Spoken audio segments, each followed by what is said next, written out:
എന്റെ അമ്മയെ നാട്ടിച്ച്. ഇന്നെന്താണത്? ഞാൻ മുത്തച്ഛന്റെ കൂട്ട്, ഞാൻ മാത്രമല്ല അവരെല്ലാവരും അവര് തട്ടണമെന്ന് പറഞ്ഞു. ഞാൻ ഇങ്ങനെ ആരും മുട്ടാറില്ല, അതുകൊണ്ട് സോറി. നിനക്ക് ഇത്ര വലിയ കണ്ണുണ്ടല്ലോ, മറ്റേക്കാ പോലെ. സോറി. എന്തത് സോറി? മനുഷ്യന്റെ ദേഹത്ത് വന്ന് ഇടിച്ചിട്ടാണോ സോറി പറയുന്നത്? സോറി പറഞ്ഞില്ലേ? 75 രൂപയുടെ മരുന്നായത്.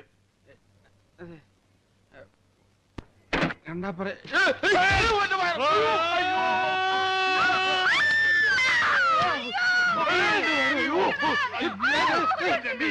താങ്ക് യു മോനെ, താങ്ക് യു വെരി മച്ച്. താമസൂട്ടി വിട്ടോളാ.